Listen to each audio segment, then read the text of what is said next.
Hey guys, welcome back to the channel. Today, we made a really great video for you guys, and you will never see it. Hang on till after the break, I'll tell you why.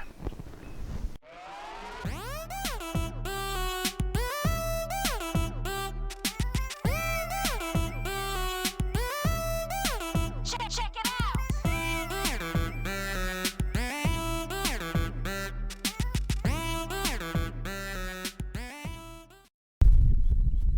Hey guys, sorry we're gonna have to do this all over again, but we'd made a great video. Been walking around for the better part of an hour and a half, only to sit down to make the outro and find out that the wireless mic was off.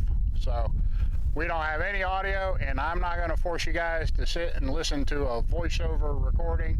So we are gonna start all over again. We're gonna jump up off this picnic table. I'm sitting out here in the middle of the raised bed garden, and we're gonna jump up out of here. We're gonna go wander around, start the entire process over again, and let's see what kind of trouble we can get into.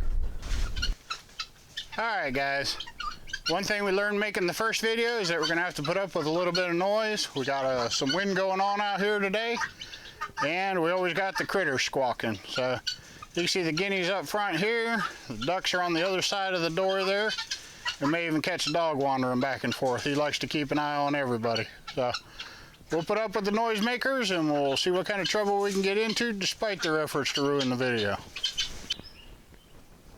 Okay guys, one of the things in our previous videos is we talked about the June magnolia and the asparagus kind of alluding to the soil temperatures so that we knew when to plant our brassicas and get them in.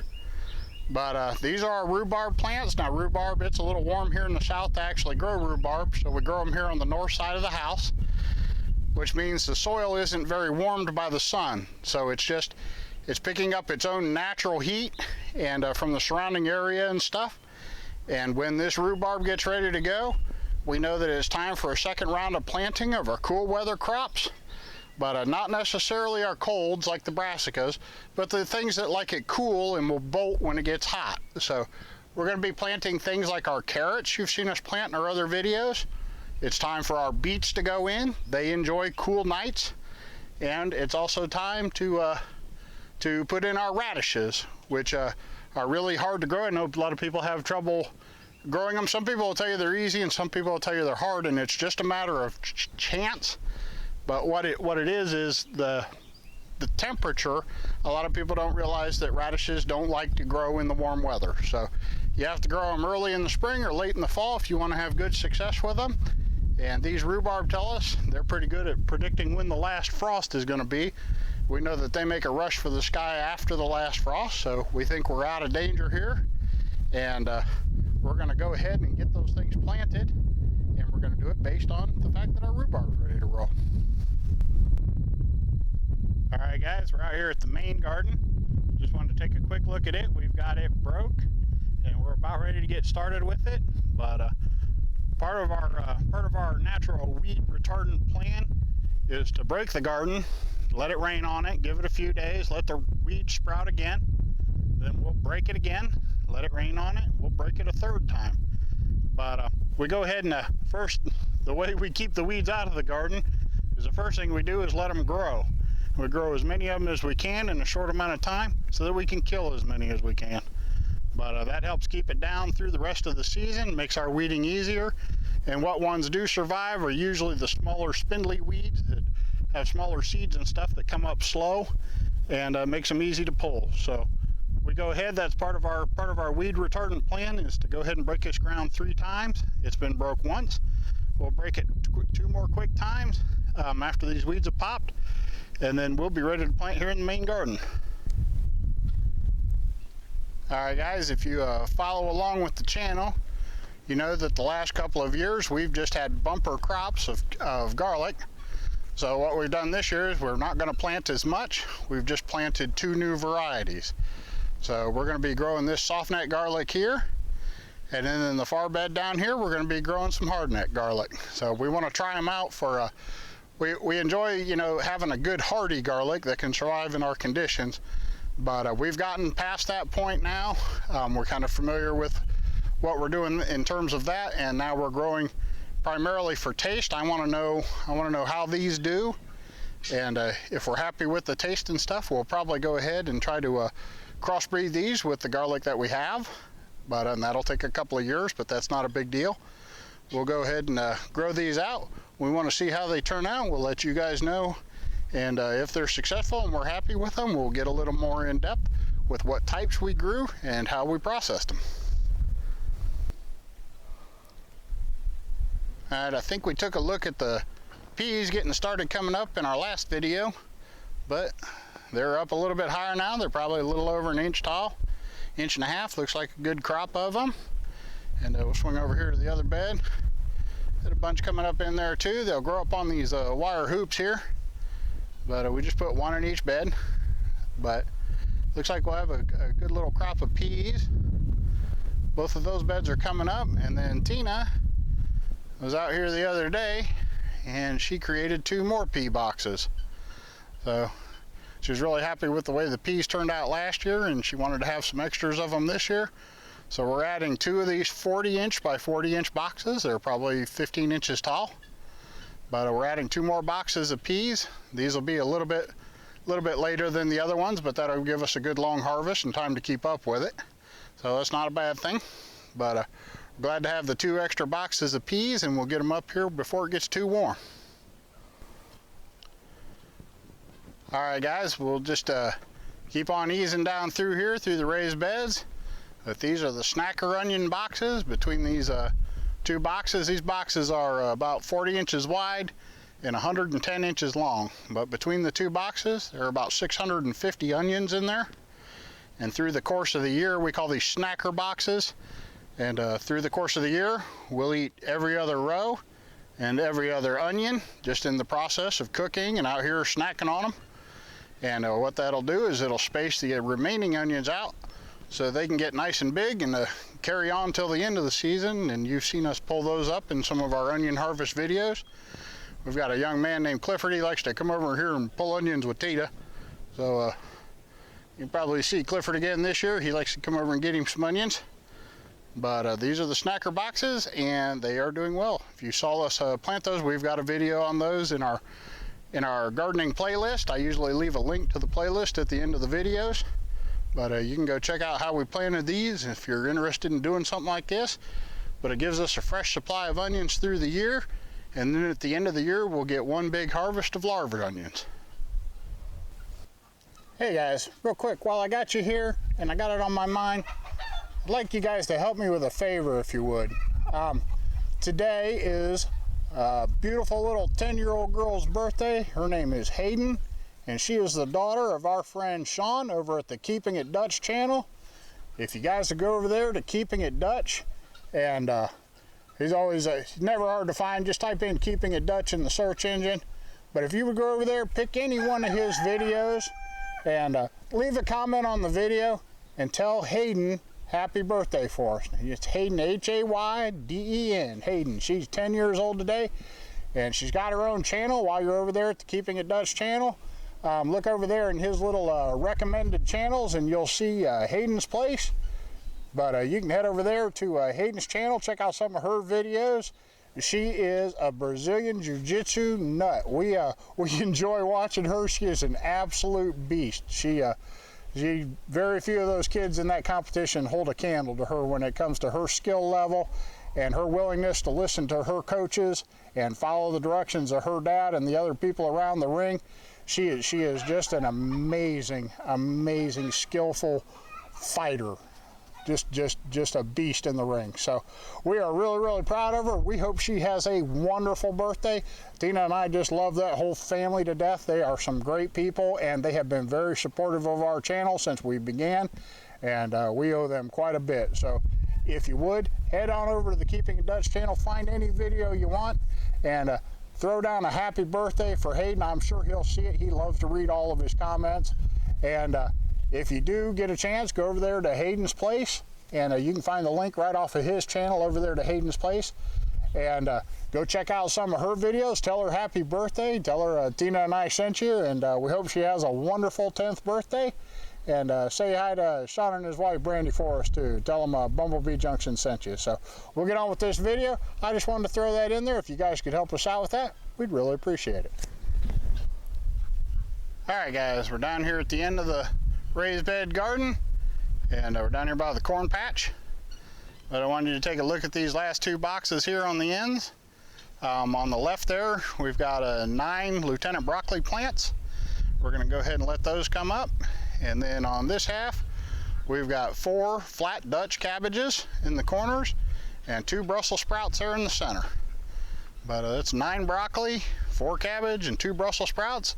And then in the pot down here, we've got a couple of extra cabbages and 1 extra Brussels sprout, which is just going to have to be their crowded fate, or it was end up on the compost pile. So we gave them a fighting chance. We'll see what they can do there in the pot.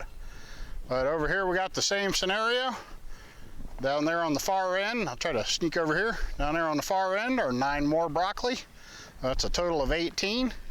We've got 4 cabbages in the corners here and 2 Brussels in the middle. So that's going to be 8 total cabbages and 4 Brussels. And then we got 2 more cabbage and a Brussels down here in this pot. So we'll let them fight that out and see who wins. But it should be a good little, this is just the beginnings of planting our brassicas. We are by far not done. If you follow the channel, you'll know we grow a lot more broccoli and a lot more cabbage than this. This is just a first initial wave. If you're interested in the soil you see mixed in around the plants there, that is our raised bed super soil. And we have a whole recipe for it. That's in our gardening playlist too, and that'll be at the link at the end of the video there. But if you're interested in that, you can go there, check out that link. You'll have our super soil video in there, and then we'll also have our soil for our carrots, which is one of the things we need to be working on. All right guys, sorry about that. The camera kind of dropped out on us there. But anyway, we planted these in with our super soil, and we're going to be planting our carrots here soon. That'll be planted in our carrot mix. The super soil and the carrot mix videos can both be found in our gardening playlist. I'll put a link at the end of the video if you're interested in those. We hope you'll check them out. All right guys, these 2 beds here, these long low beds here, you've seen us harvest our beets out of before. These are where we'll go ahead and we're getting ready to plant our beets again. We've got to get them top dressed, and then being a root crop, we'll add bone meal to the soil. But if you're looking for tips, if anytime you're growing a root crop like this, you'll want to add bone meal to it. The phosphorus helps the helps the plant concentrate on growing a root instead of growing a top. You put too much nitrogen on it, all they'll do is make a bunch of greens and small roots. So you want to keep that phosphorus in a 2-to-1 ratio with the nitrogen. You want twice as much phosphorus as you do nitrogen. If you're mixing and getting your phosphorus from bone meal, then you can mix 2 parts bone meal with 1 part blood meal. But that'll keep you at a 2-to-1 ratio. You'll have 2 parts phosphorus to the blood meal, which is mostly nitrogen. So just 2 parts bone meal to 1 part blood meal, and that'll give you a 2-to-1 ratio. But that's good for growing things like beets or carrots, or the onions over there enjoy it. But any kind of root crop, your sweet potatoes included.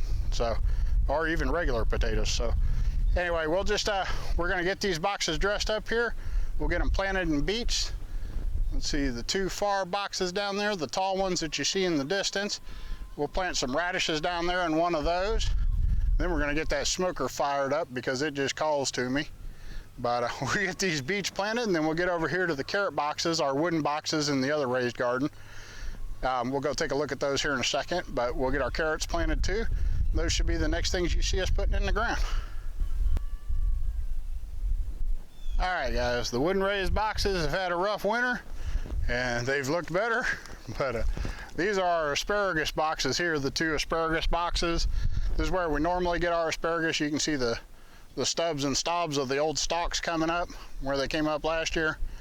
But these are our asparagus beds that need topped off, and we're going to let them grow here for a couple more years, and then once that other brand new asparagus bed takes off, we're going to pull the crowns out of here and get them moved to a little bit better environment. But with these boxes dressed up, the barrels you see here we usually use for growing herbs and growing our cucumbers. But these 2 boxes back here, these are our asparagus boxes.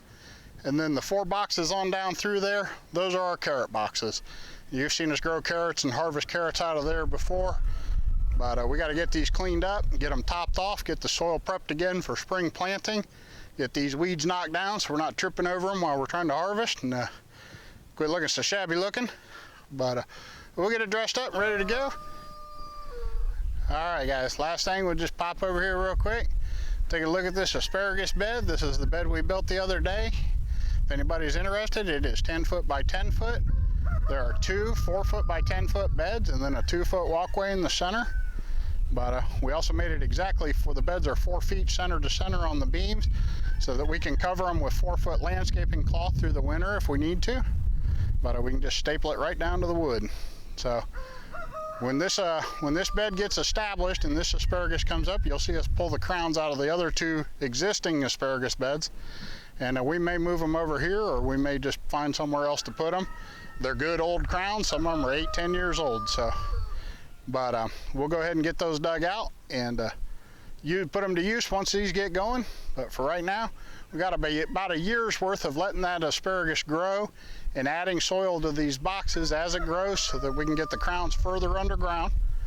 But we'll just spend the rest of this year adding soil to this. We won't pick any asparagus this year, but we should be looking here in the next couple of years or so to our first good harvest, and it should be a nice size harvest given the size of the bed and the fact that there's about 50 crowns in here. So anyway, this is the asparagus bed. We'll go on and find something else.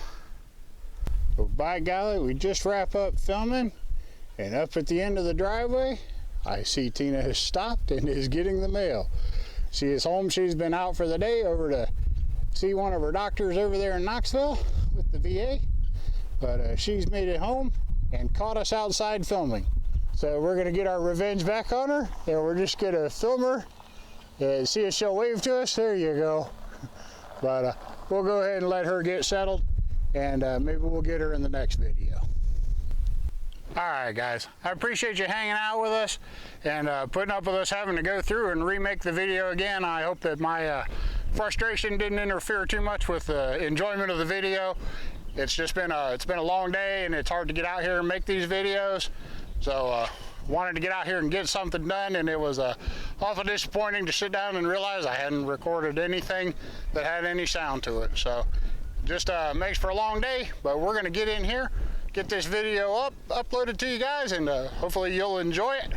But we appreciate you guys coming by the channel. If you have any questions, please let us know. We're getting a lot of things planted and a lot of things done, but there's just not been a whole lot to really capture. So, you know, and put on video that would make for an interesting video. So, let us get up to speed.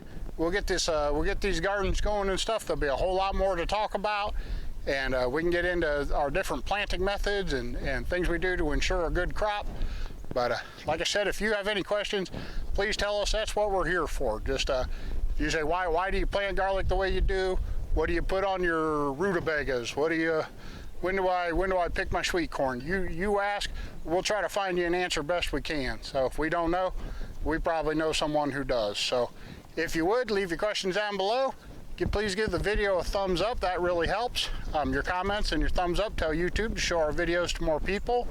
That helps the channel out quite a bit. So, and if you'll share our videos on your social media, that helps us too. If you don't mind, just, you know, hit that share button. Just takes a second. Throw it over there on Facebook or anywhere else, and let other people come and check it out, and they may have questions too they need answered. We're here to try to cut the learning curve off and help you guys do a little bit better gardening. We want people to get out there and enjoy gardening and not quit because they get frustrated. So we've already killed the plants. You might as well learn from what we learn, and we hope you'll invite your friends to come by and do the same. So anyway, we hope you enjoyed the channel. If you do, please subscribe. There's a subscribe button down there. Next to it is a bell. Ring the bell. That'll send you notifications whenever we release a new video. That's a great way to keep up with the channel. So we enjoyed having you here. We hope you enjoyed your time here. We'll catch you in the next one.